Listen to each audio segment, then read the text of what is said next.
الله أكبر.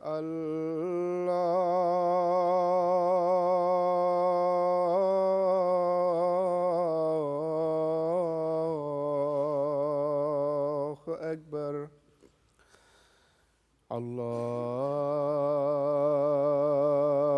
أكبر.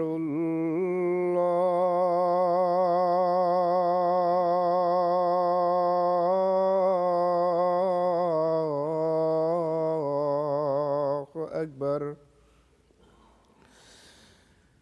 أشهد أن لا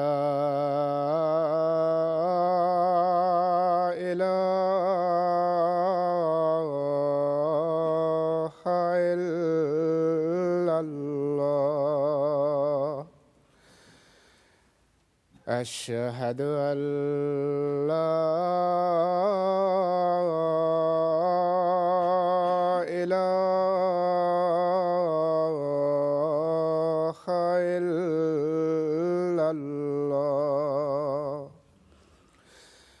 أشهد أن محمدًا رسول الله.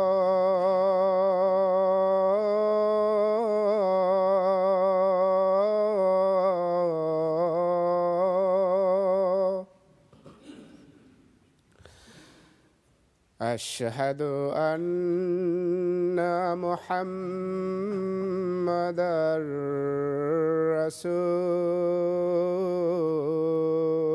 الله. حي على الصلاة.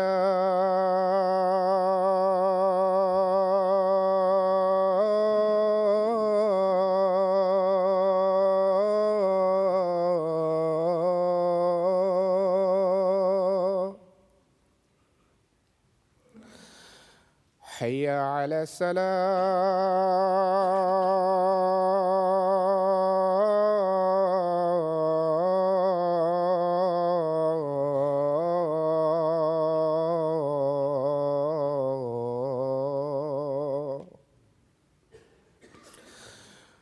حي على الفلاح.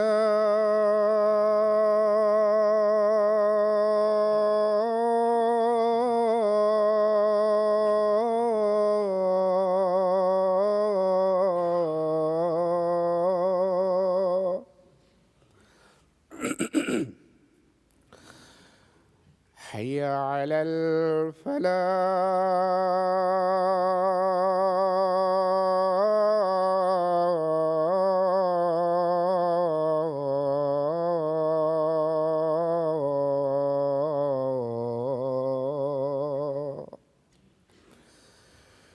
الله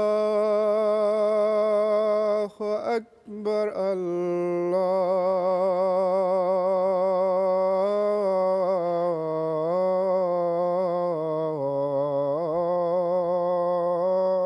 الله أكبر. لا إله إلا الله.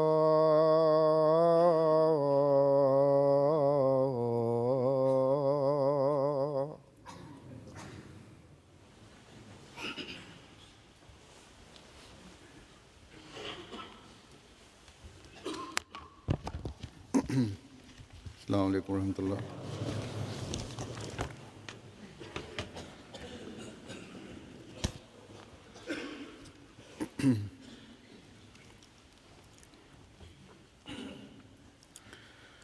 أشهد أن لا إله إلا الله وحده لا شريك له وأشهد أن محمدًا عبده ورسوله. أما بعد فأعوذ بالله من الشيطان الرجيم. بسم الله الرحمن الرحيم. الحمد لله رب العالمين.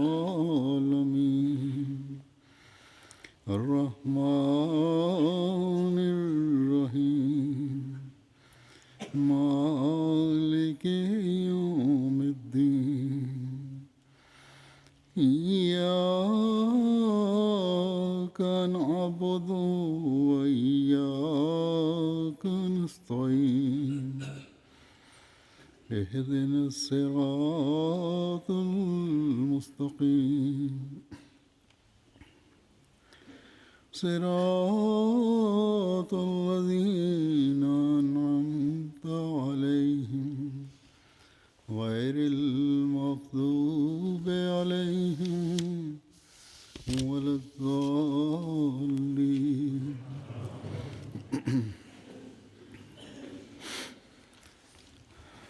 آج کل براعظم افریقہ کے بعض ممالک کی آزادی کی گولڈن جوبلی منائی جا رہی ہے.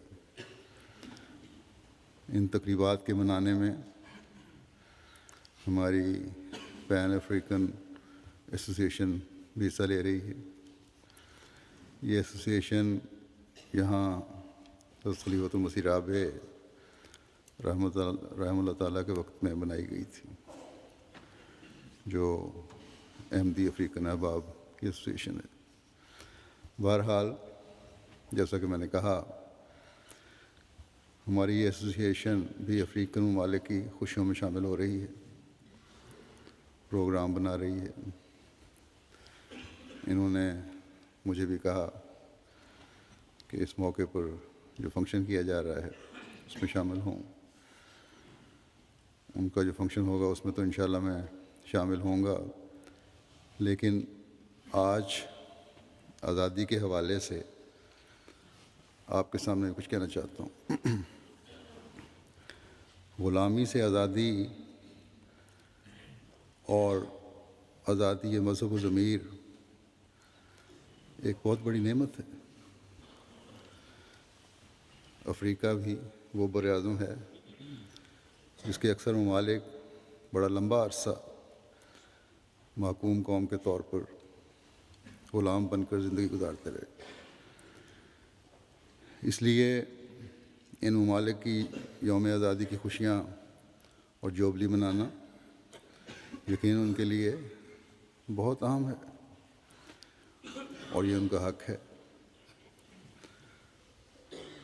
اللہ کرے کہ یہ آزادی جو انہوں نے حاصل کی آج سے 50-60 سال پہلے مختلف ممالک نے، یہ حقیقی آزادی ہو اور دوبارہ وہ غلامی کی زنجیروں میں نہ جکڑے جائیں، بلکہ اگر نیک نیتی سے، ایمانداری سے، انصاف سے یہ اپنی اس آزادی کا فائدہ اٹھاتے رہے تو کوئی بعید نہیں کہ ایک وقت میں براعظم افریقہ آئندہ آنے والی سالوں میں دنیا کی رہنمائی کرنے والا ہو.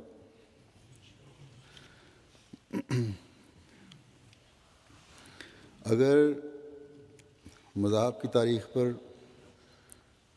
ہم نظر ڈالیں تو بانیان مذاہب یا انبیاء اللہ تعالیٰ کی طرف سے دنیا میں جن اہم کاموں کے لیے آتے ہیں، ان میں سے ایک بہت بڑا اور اہم کام آزادی ہے. چاہے وہ ظالم بادشاہوں اور فرعونوں کی غلامی سے آزادی ہو، یا مذہب کے بگڑنے کی وجہ سے، یا مذہب کے نام پر مذہب کے نام نہاد ٹھیکیداروں کے اپنے مفادات کی خاطر رسم و رواج یا مذہبی رسومات کے توق گردنوں میں ڈالنے کی غلامی سے آزادی ہو. ہر قسم کی غلامی سے رہائی انبیاء کے ذریعے سے ہوتی. لیکن یہ بدقسمتی ہے کہ بہت سی قوموں نے اس حقیقت کو نہیں سمجھا اور آزادی کے حقیقی علمبرداروں کا انکار کر کے نہ صرف اپنی حقیقی آزادی سے محروم ہوئے بلکہ خدا تعالیٰ کی پکڑ میں آ کر تباہ و برباد بھی ہوئے. انہوں نے دنیاوی حاکموں کی غلامی کو حاکم الحاکمین کی غلامی پر ترجیح دی. اس غلامی پر ترجیح دی جس غلامی سے آزادیوں کے نئے باب کھلتے ہیں. بس آزادی کی ترجیحات بدلنے سے نہ صرف آزادی ہاتھ سے جاتی رہی بلکہ دنیا و آخرت بھی برباد ہو گئی۔ بس اگر آزادی کی حقیقت کی گہرائی میں جائیں تو اصل آزادی انبیاء کے ذریعے سے ہی ملتی نظر آتی ہے، اور سب سے بڑھ کر ہمارے سامنے جو آزادی کا سورج ہے، جس کی کرنیں دور دور تک پھیلی ہوئی اور ہر قسم کی آزادی کا احاطہ کیے ہوئے ہیں، وہ آن حضرت صلی اللہ علیہ وسلم کی ذات ہے، جنہوں نے ظاہری غلامی سے بھی آزادی دلوائی اور مختلف قسم کے جو طوق تھے جو انسان نے اپنی گردن میں ڈالے ہوئے تھے ان سے بھی آزاد کروایا، بلکہ آپ کے ساتھ حقیقی رنگ میں جڑنے سے آج بھی آپ کی ذات آزادی دلوانے کا ایک بہت بڑا ذریعہ ہے۔ جب آپ کو اللہ تعالیٰ نے خاتم النبیین کے خطاب سے نوازا تو آپ کی خاتمیت تمام دینی و دنیاوی معاملات کا احاطہ کرتے ہوئے اس پر مہر ثبت کر گئی۔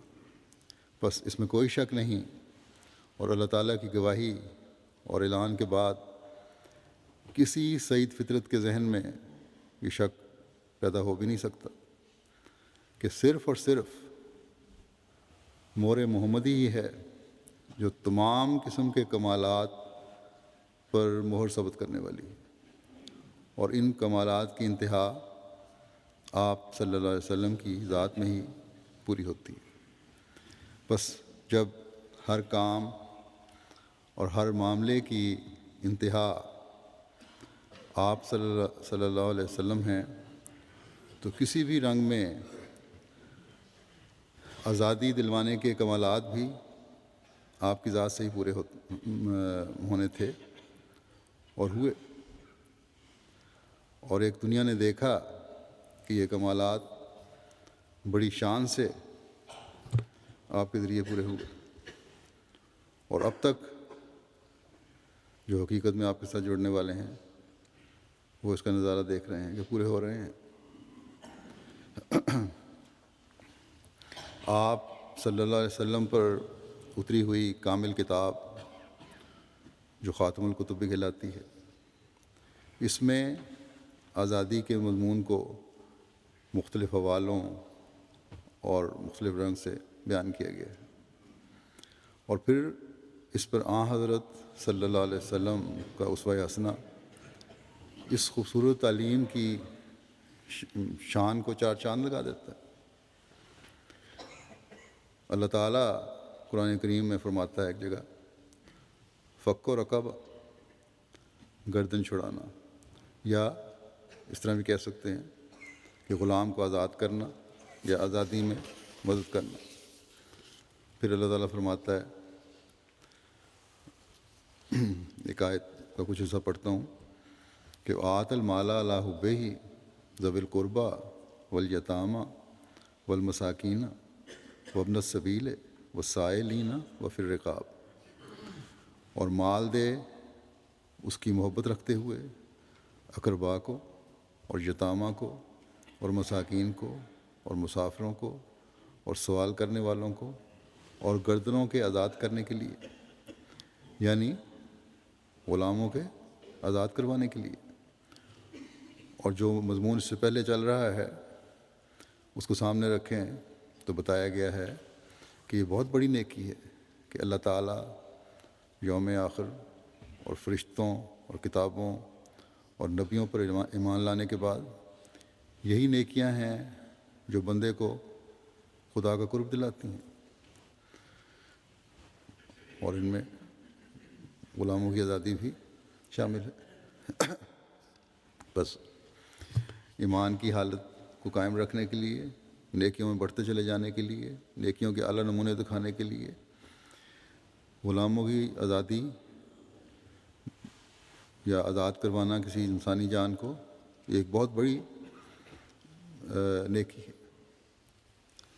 احادیث میں بھی اس کی بہت ساری مثالیں ملتی ہیں۔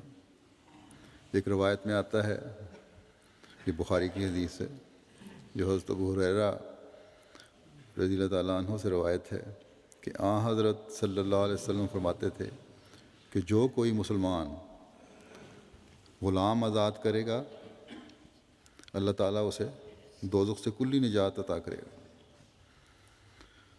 پھر اسلام میں مختلف مواقع پر کفارے کے طور پر غلام آزاد کرنے کی تعلیم قرآن کریم میں متعدد جگہ ہے۔ کہیں فرمایا کہ اگر کوئی مومن غلطی سے کسی مومن کے ہاتھ قتل ہو جائے تو غلام آزاد کرو اور خون بہا بھی ادا کرو، اور صرف مومن کے قتل پر ہی یہ سزا نہیں سنائی گئی یا اس کی تحریک نہیں کی گئی غلام آزاد کرنے کی، بلکہ فرمایا کہ اگر کسی قوم کے ساتھ تمہارا معاہدہ ہے اور اس کا کافر بھی تم سے قتل ہو گیا تو ایک غلام کو آزاد کرو۔ پھر خدا کی قسم کھا کر توڑنے کی سزا میں جہاں اپنی حیثیت کے مطابق مختلف امکانات دیے گئے ہیں کہ اگر یہ نہیں تو یہ سزا ہے، یہ نہیں تو یہ سزا ہے، وہاں ایک سزا غلام آزاد کرنے کی بھی ہے۔ بس مختلف موقعوں پر غلاموں کی آزادی کا جو ذکر ہے یہ اس لیے کہ اسلام آہستہ آہستہ غلامی کے سلسلے کو ختم کرنا چاہتا ہے۔ اس زمانے میں جو حضرت صلی اللہ علیہ وسلم کا زمانہ تھا یا آپ سے پہلے کا، غلام رکھنے کا عام رواج تھا۔ اسلام نے آ کر اس غلامی کے طریق کو ختم کرنے کے لیے مختلف موقعوں پر زور دیا ہے، جیسا کہ میں نے بتایا، بلکہ حدیث میں یہ بھی آتا ہے، ایک روایت اسماء بنت ابی بکر سے ہے کہ حضرت صلی اللہ علیہ وسلم مسلمانوں کو فرمایا کرتے تھے کہ سورج گرہن کے موقع پر بھی غلام آزاد کیا کرو، یعنی جو صاحب حیثیت ہیں جن کو توفیق ہے وہ ایسا ضرور کریں۔ پھر غلام کی عزت اور اس کے حق کی آپ نے اس طرح بھی حفاظت فرمائی کہ روایت میں آتا ہے ایک سات بھائی تھے اور ان کے پاس ایک غلام تھا مشترک۔ ایک موقع پر ایک بھائی نے غلام پر غصہ آیا تو اس نے اس کو غصے میں زور سے ایک تماچا مار دیا، چپیڑ مار دی۔ حضرت صلی اللہ علیہ وسلم کے علم میں جب یہ بات آئی تو آپ نے فرمایا اس غلام کو آزاد کرو، تمہیں یہ حق نہیں پہنچتا کہ اس غلام کو رکھو، کیونکہ تمہیں غلام سے حسن سلوک ہی نہیں کرنا آتا۔ غرض کہ اگر اس زمانے میں جائیں جہاں غلام رکھنا ایک عام بات بھی تھی اور ایک جو امراء تھے ان کے لیے بڑی دولت بھی تھی، جتنا زیادہ کسی کے پاس غلام ہوتے تھے اتنا ہی وہ امیر سمجھا جاتا تھا، امیر لوگ غلام رکھتے تھے۔ اس وقت یہ حکم ہے کہ اگر اصل دولت چاہتے ہو جو ایمان کی دولت ہے تو بہتر ہے کہ غلاموں کو آزاد کرو، ان کی آزادی کے سامان پیدا کرو۔ اور اس حکم کے تحت صحابہ نے حسب توفیق درجنوں سے ہزاروں تک غلاموں کو آزاد کیا۔ حضرت عثمان بن عفان کے متعلق آتا ہے کہ انہوں نے 20,000 غلام آزاد کیے ایک موقع پر ہی، اور اس کے علاوہ بھی بہت سارے ہزاروں کیے، بعضوں نے درجنوں کیے، جن کو جتنی توفیق تھی۔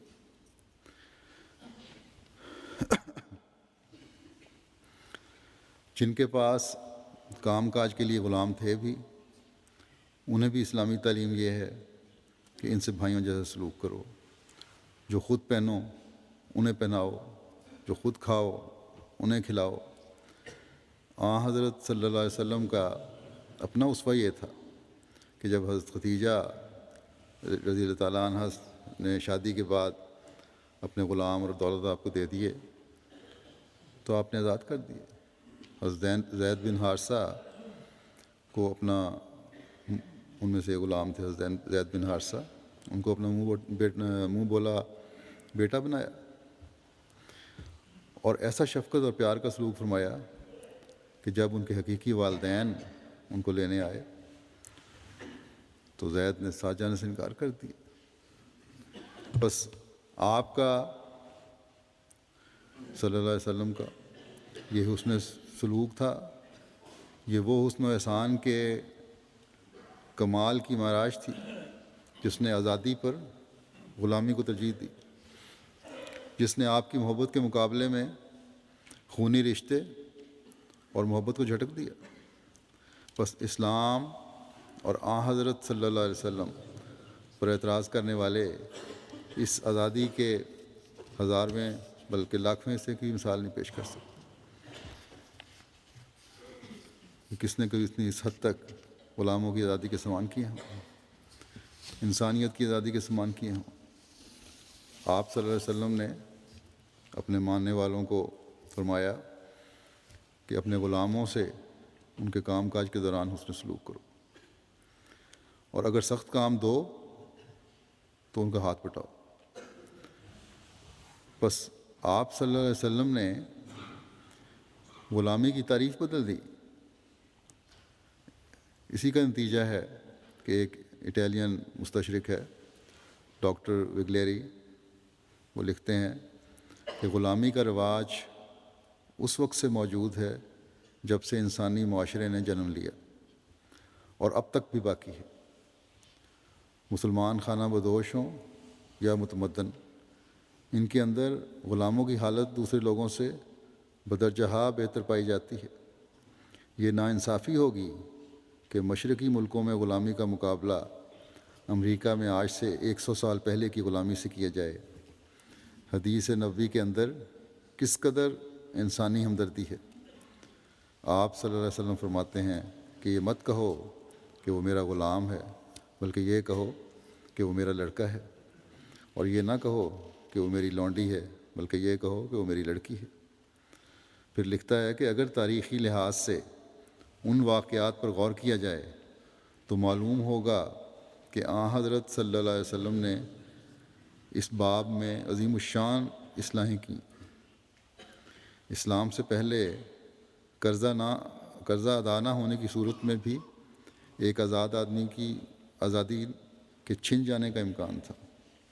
اگر ایک شخص نے کسی سے قرض لیا ہے اور وہ قرض ادا نہیں کر سکا تو جب تک وہ قرض ادا نہیں کرتا تھا اس کو قرض دینے والے کی غلامی کرنی پڑتی تھی یا اس کے امکانات موجود تھے۔ لیکن لکھتا ہے کہ لیکن اسلام لانے کے بعد کوئی مسلمان کسی دوسرے آزاد مسلمان کو غلام نہیں بنا سکتا تھا۔ خدا کے نبی صلی اللہ علیہ وسلم نے غلامی کو محدود ہی نہیں کیا، بلکہ آپ نے اس بارے میں اوامر و نواہی جاری کیے اور مسلمانوں کو کہا کہ وہ قدم آگے بڑھاتے رہیں حتیٰ کہ وہ وقت آ جائے جب رفتہ رفتہ تمام غلام آزاد ہو جائیں۔ یہ وگلیری صاحب، پروفیسر وگلیری جو ہیں، ان کی کتاب تھی اٹالین میں لکھی، اس کا انگلش میں ترجمہ ہوا ہے، اور ایک زمانے میں جماعت احمدیہ امریکہ نے یہ کتاب شائع کی تھی اور اس میں بڑی اچھے طریقے سے بیان کیا گیا اسلام کی تعلیم کے بارے میں۔ اس کو دوبارہ بلکہ شائع کرنا چاہیے، اگر اس وقت کے حقوق محفوظ نہیں ہیں کسی کے نام اور ان کو اجازت ملی تھی امریکہ والوں کو، تو اس کو شائع کرنا چاہیے۔ یہ ان دشمنوں کا منہ بند کرنے کے لیے بہت کافی ہے جو اسلام اور حضرت صلی اللہ علیہ وسلم پر اعتراض کرتے ہیں۔ بس یہ تعلیم، یہ اسوہ جس کا اعتراف غیر بھی کیے بغیر نہیں رہے، وہ عظیم الشان تعلیم اور اسوہ ہے جو انسان کی آزادی کی حقیقت ہے۔ یہ چند مثالیں میں نے دی ہیں قرآن کریم اور احادیث میں، ہمیں اس بارے میں بے شمار احکامات اور رہنمائی اور ہدایات ملتی ہیں، اور یہی حقیقی تعلیم ہے جس پر کاربند ہو کر دنیا کو آزادی مل سکتی ہے اور امن، انصاف اور صلح کا قیام ہو سکتا ہے۔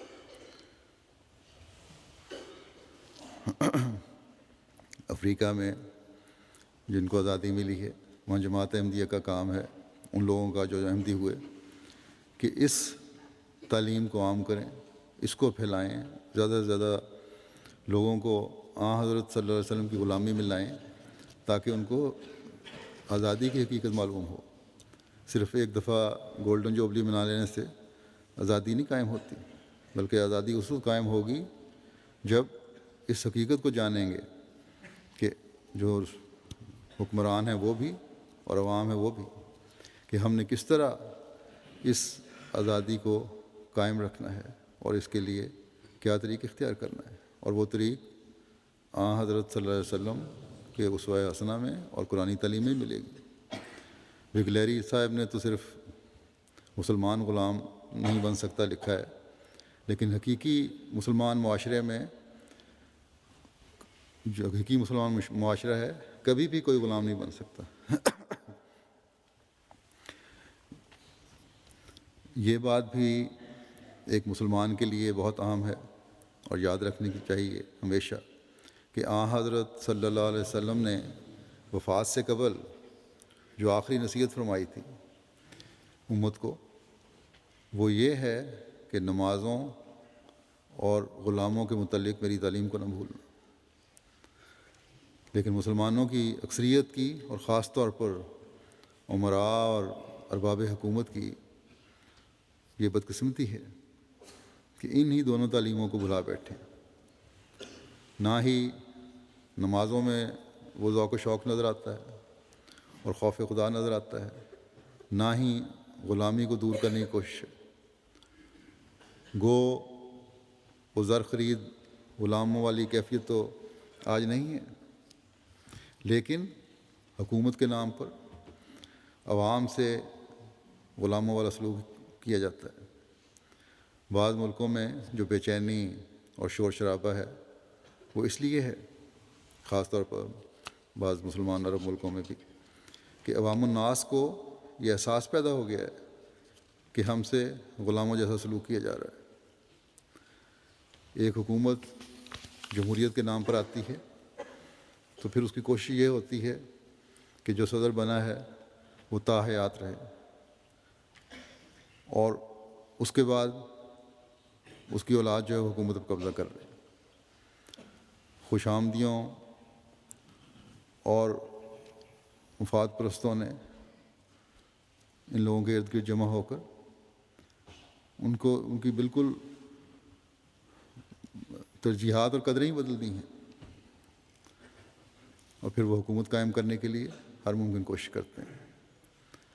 اپنے ہی عوام پر گولیاں چلائی جاتی ہیں، اور پھر اسلام دشمن طاقتیں یا بڑی طاقتیں یا مفاد حاصل کرنے والی طاقتیں اپنے مفادات کے لیے، ملک کی دولت پر قبضہ کرنے کے لیے ان فسادات کو جو عوام کی طرف سے حکومت کے ظلموں سے نجات کے لیے کیے جاتے ہیں اور زیادہ ہوا دی جاتی ہے۔ مدد کے نام پر آتے ہیں، اور پھر یہ ایک ایسا شیطانی چکر شروع ہو جاتا ہے جو ملک کی ترقی کو بھی 100 سال پیچھے لے جاتا ہے اور عوام کی آزادی کی کوشش کو بھی مزید غلامی میں جکڑ لیتا ہے۔ اپنوں کی غلامی سے نکل کر غیروں کی غلامی میں چلے جاتے ہیں، اگر براہ راست نہیں تو بالواسطہ۔ میں پہلے بھی کہہ چکا ہوں کہ بعض بڑی طاقتیں جن حکومتوں کی پشت پناہی کر کے انہیں سالوں کرسی پر بٹھائے رکھتی ہیں اور عوام کی آزادی کے سلب ہونے کی کبھی کوئی پرواہ نہیں کرتی، جب اپنے مفادات ان سے ختم ہو جاتے ہیں ان حکومتوں سے، تو عوام کی آزادی کے نام پر ان کو حکومتوں کو کے تختے الٹائے جاتے ہیں، ان کو نیچے اتارنے کی کوشش کی جاتی ہے۔ لیکن اب یہ صورتحال ہے بعض ملکوں میں جو ماضی قریب میں جو ایسی صورتحال پیدا ہوئی ہے کہ جو تختے الٹے اور نئی حکومتیں بنی ہیں ان کو دیکھ کر یہ طاقتیں بھی پریشان ہونے لگ گئی ہیں کہ ہماری مرضی کی حکومتیں نہیں آئیں. بعض جگہوں پر ان کی مرضی کی تبدیلیاں نہیں ہوئیں، یا ایسے امکانات پیدا ہو رہے ہیں کہ تبدیلیاں نہیں ہوں گی. یہ پھر ان کی پریشانی کا باعث بن رہی ہیں چیزیں. اور پھر ایک اور فساد کا سلسلہ اور منافقت کا سلسلہ شروع ہونے والا ہے، اور بلکہ ہو چکا ہے بعض جگہوں پر. عوام بھی غلط فہمی کا شکار ہیں.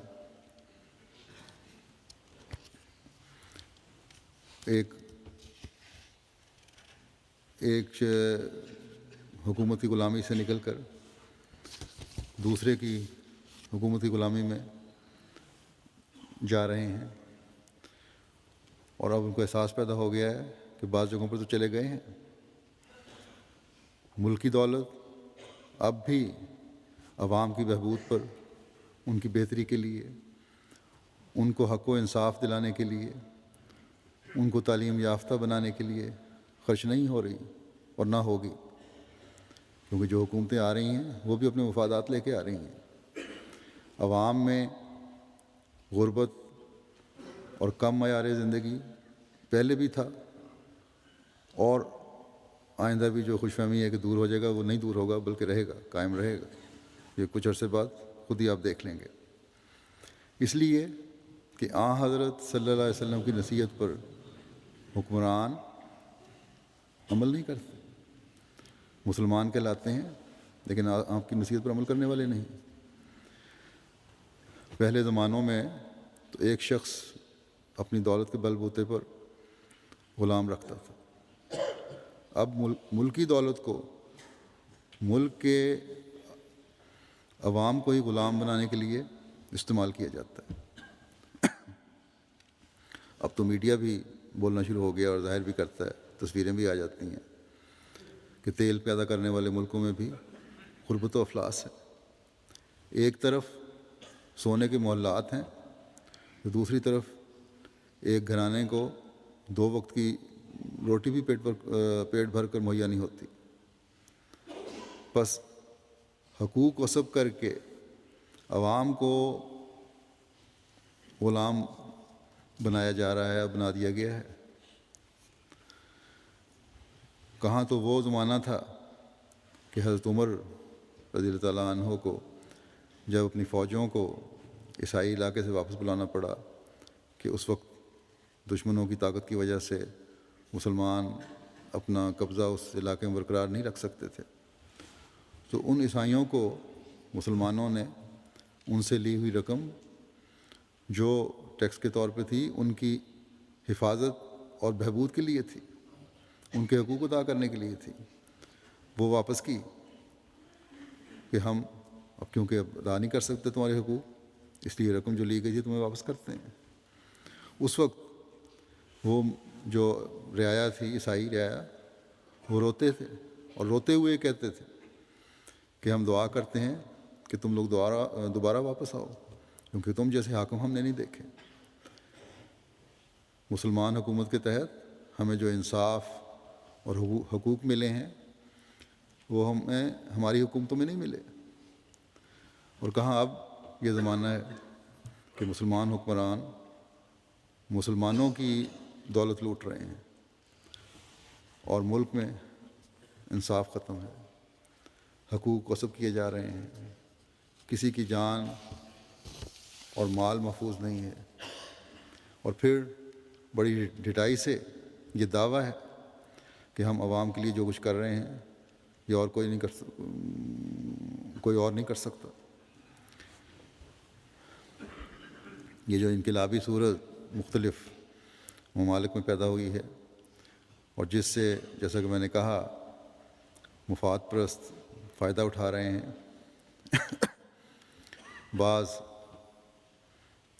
مذہب کے نام پر اپنے مفاد حاصل کرنے کے لیے کوشش کر رہے ہیں.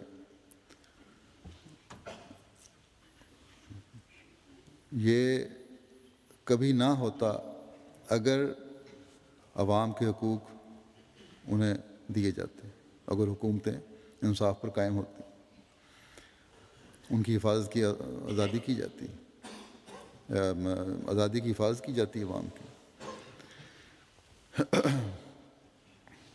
حکومتیں بھی لالچ کے بجائے انصاف قائم رکھنے کی کوشش کرتی ہیں تو کبھی یہ فساد نہ ہوتا۔ مذہبی لوگوں کا جن میں لوگوں کا میں نے ذکر کیا ہے، تو انہوں نے عوام کو دینی تعلیم نہ ہونے کی وجہ سے، دین کا علم نہ ہونے کی وجہ سے، دین میں غلط رسوم پیدا کر کے، غلط تشریحات کر کے ان کی گردنوں میں توق ڈال دیے ہیں ان رسوم و رواج کے اور غلط تعلیمات کے، اور اس طرح ان کو غلام بنایا ہوا ہے۔ اللہ تعالیٰ نے تو اس عظیم نبی صلی اللہ علیہ وسلم کو، جو انسانیت کی عظمت قائم کرنے آیا تھا، آپ کے بارے میں یہ فرمایا ہے کہ یضع عنہم اسرہم والاغلال التی کانت علیہم، کہ یہ ہمارا نبی ان کے بوجھ دور کرتا ہے اور جو طوق ان کی گردنوں میں پڑے ہوئے ہیں انہیں کاٹتا ہے۔ لیکن یہاں کیا ہو رہا ہے آج کل؟ ہمیں بالکل اس کے الٹ نظر آتا ہے۔ مسلمان ممالک جو اس نبی کے ماننے والے ہیں، یہ ماننے کا دعویٰ کرنے والے ہیں، ماننے کے بعد حق و انصاف اور آزادی دینے کا نمونہ ہونے چاہیے تھے۔ دوسرے ممالک کو، غیر مسلم ممالک کو ان کا حق و انصاف اور ملک عوام کی آزادی اور ترقی کو دیکھ کر نمونہ پکڑنا چاہیے تھا، لیکن یہاں بالکل الٹ ہے اس کے۔ اور علماء جو حقیقی اسلامی تعلیم کے پھیلانے والے ہو کر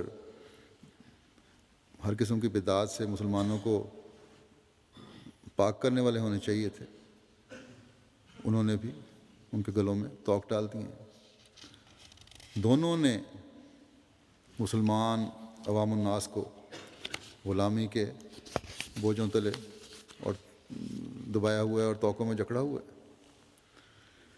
بس صرف حکمرانوں پر ہی الزام نہیں ہے، بلکہ آج کل کے علماء بھی ان لوگوں میں شامل ہیں جنہوں نے جھوٹے رسم و رواج اور جھوٹے عقائد کو دین کا نام دے کر عوام کے جذبات سے کھیلتے ہوئے انہیں ایک طرح سے غلام بنا لیا، اور یہ سلسلہ جاری رہے گا، کبھی ختم نہیں ہوگا، تا وقت ہے کہ یہ اللہ تعالیٰ کے بھیجے ہوئے اس فرستادے کو نہیں مان لیتے جو اللہ تعالیٰ نے اس زمانے میں انسانی قدریں قائم کرنے کے لیے اور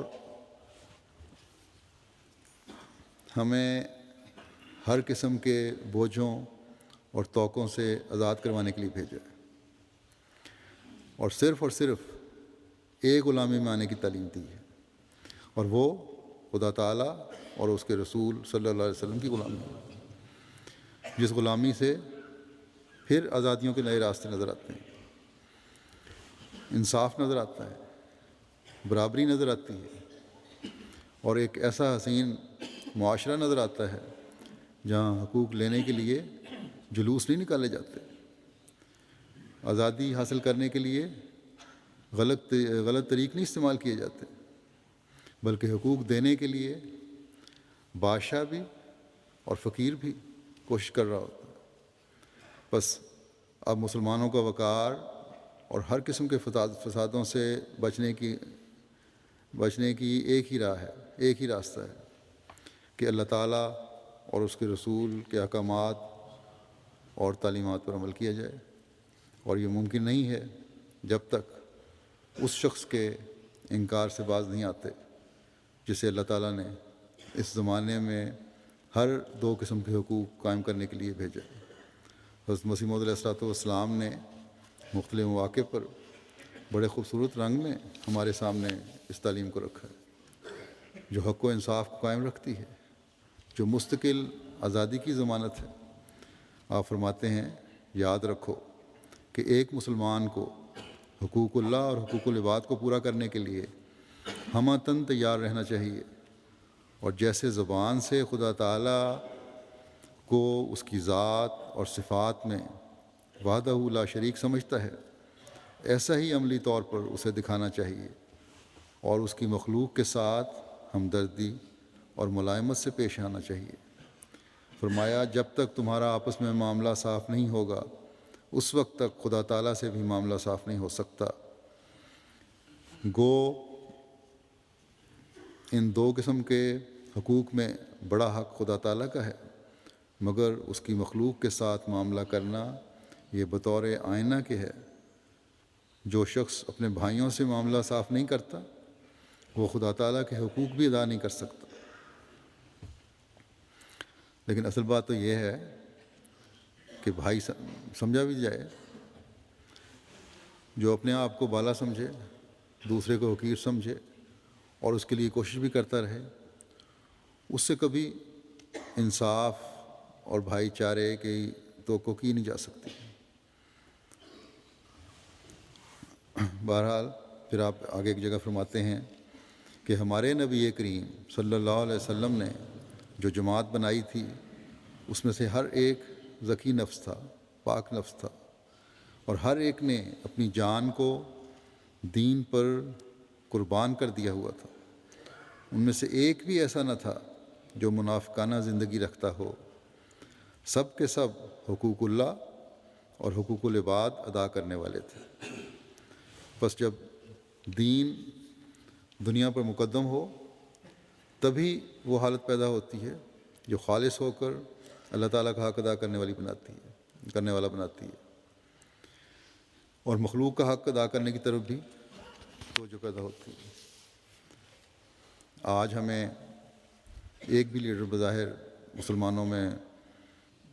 مسلمان ملکوں میں نظر نہیں آتا جو یہ معیار قائم کرنے والا ہو، اور جب حقیقی اور انصاف پسند اور حقوق ادا کرنے والے رہنما نہ ہوں تو پھر ہر ایک اپنے حق اور آزادی کے لیے اپنے طریق پر عمل کرتا ہے، اور جیسا کہ میں نے کہا اس سے مفاد پرست پھر اپنا مفاد حاصل کرتے ہیں، اور پھر انصاف اور آزادی کے نام پر ظلموں کی نئی داستانیں رقم ہوتی ہیں، ایک نئی کہانیاں شروع ہو جاتی ہیں۔ بس آج کل کی جو آزادی ہے وہ آزادی کے نام پر ایک غلامی سے نکل کر دوسری غلامی میں جانا ہے۔ افریقہ کے اکثر ممالک میں دیکھ لیں یا دوسرے مسلمان ممالک میں دیکھ لیں، یہی صورت نظر آتی ہے۔ اگر غیروں کی غلامی سے نجات ملی ہے تو اپنوں کی غلامی نے گھیر لیا۔ اللہ کرے کہ مسلمان ملکوں کے سربراہ بھی اور افریقن ممالک کے سربراہ بھی اور سیاستدان بھی اور فوج بھی جو اکثر انقلاب کے نام پر قبضہ کرتی رہتی ہے حکومتوں پر، اور مذہبی لیڈر بھی یا علماء کہلانے والے بھی اس حقیقت کو سمجھ لیں کہ اپنے ہم قوموں کو غلامی کی زنجیروں میں جکڑنے سے، انصاف پر نہ چلنے سے، دوسروں کے حقوق کی ادائیگی نہ کرنے سے وہ اللہ تعالیٰ کی پکڑ میں آئیں گے۔ ہر رائی سے پوچھا جائے گا کہ تم نے اپنی رعایا کا حق ادا کیا، جو تمہاری ذمہ داری تھی تم نے ادا کی، یا ملک کی دولت کو اپنی تجوریوں میں بھرتے رہے۔ اسلام اور اللہ رسول کا نام تو لیتے رہے، کیا اس نام کا پاس تم نے کیا؟ اور نفی میں جواب پر یقیناً اللہ تعالیٰ کی گرفت میں آئیں گے، کیونکہ خدا تعالیٰ کے سامنے تو جھوٹ نہیں بولا جا سکتا، خدا تعالیٰ سے کوئی چیز چھپائی نہیں جا سکتی۔ اللہ تعالیٰ قرآن کریم میں فرماتا ہے حقیقی مومن وہ ہیں جو لِأَمَانَاتِهِمْ وَعَهْدِهِمْ رَاعُونَ، اپنی امانتوں اور عہدوں کا خیال رکھتے ہیں۔ پس سربراہان اپنی امانتوں کے بارے میں پوچھے جائیں گے، جبکہ وہ خاص طور پر اللہ تعالیٰ کو گواہ بھی بناتے ہیں اپنے عہد لیتے ہوئے۔ یہ عہد کرتے ہیں کہ وہ ملک کے مفاد اور عوام کی بہتری، ان کے حقوق کی ادائیگی، انصاف کے قیام اور آزادی کی خاطر ہر کوشش بروئے کار لائیں گے، لیکن یہ بہت بڑی بدقسمتی ہے کہ اکثر جگہ قومی دولت کو لٹتا ہوا ہی ہم دیکھتے ہیں۔ علماء ہیں تو انہوں نے دین کو کمائی کا ذریعہ بنایا ہوا ہے، اور عوام کو، جیسا کہ میں نے کہا، غلط رسم و رواج اور تعلیم اور عقائد کے طوق پہنا کر صرف اور صرف اپنے زیر رکھنے کی کوشش کی جاتی ہے۔ عوام الناس ہیں تو وہ بھی اپنے حق ادا نہیں کر رہے، غرض کہ امانتوں کی ادائیگی کا حق ادا نہ کر کے بھی اللہ تعالیٰ کی پکڑ کو آواز ہر کوئی دے رہا ہے، اور آج کل کے ملکوں کے فساد اسی بات کا منطقی نتیجہ ہے۔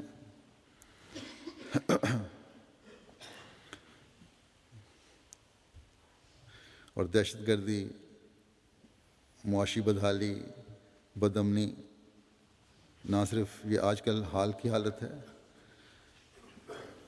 بلکہ ایک انتہائی بے چین کر دینے والے مستقبل کی بھی نشاندہی کر رہی ہے۔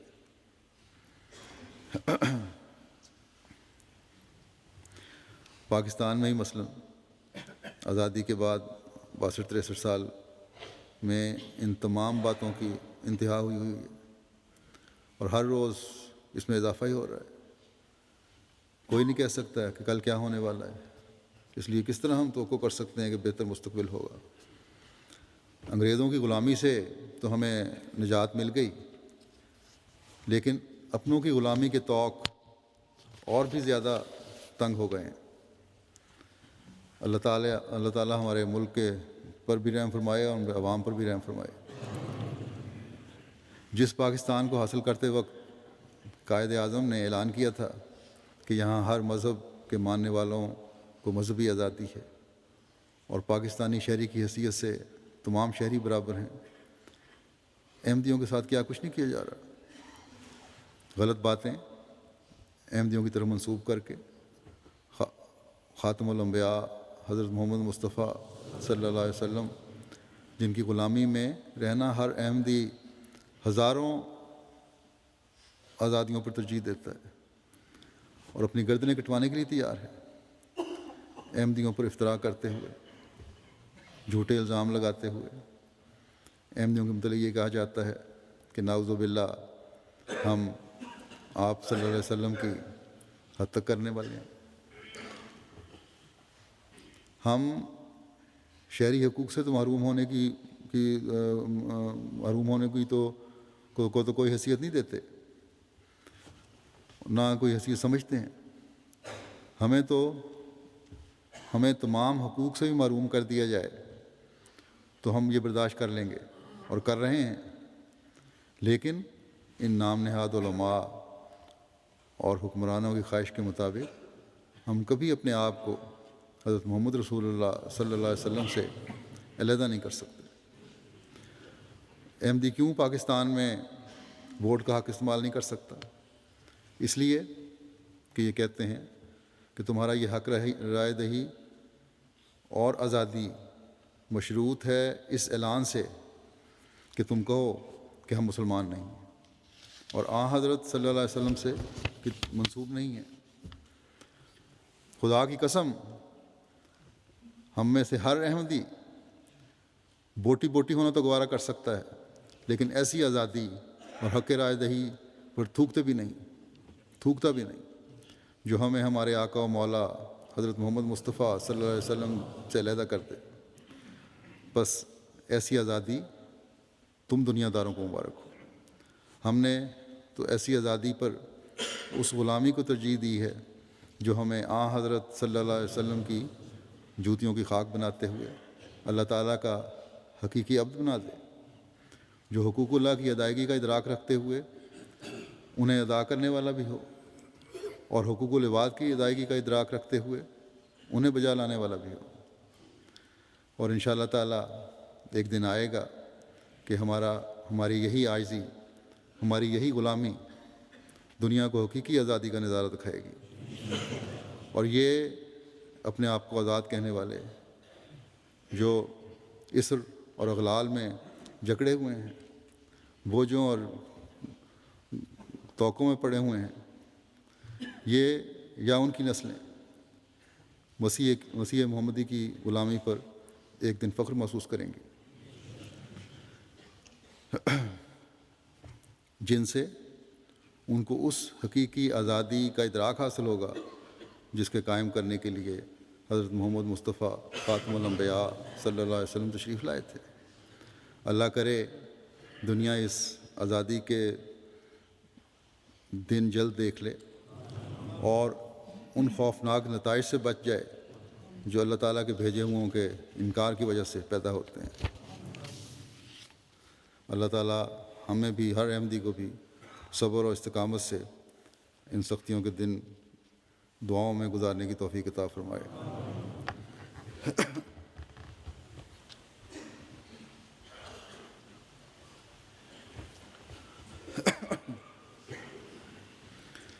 الحمد للہ نحمده ونستعینه ونستغفره ونؤمن به ونتوکل علیہ ونعوذ باللہ من شرور انفسنا ومن سیئات اعمالنا، من يهده الله فلا مضل له ومن يضلله فلا هادي له، ونشهد أن لا إله إلا الله ونشهد أن محمدا عبده ورسوله۔ عباد اللہ رحمکم اللہ، ان اللہ یأمر بالعدل والإحسان وإیتاء ذی القربى وینہی عن الفحشاء والمنکر والبغی یعظکم لعلکم تذکرون۔ اذکروا اللہ یذکرکم وادعوہ یستجب لکم ولذکر اللہ اکبر۔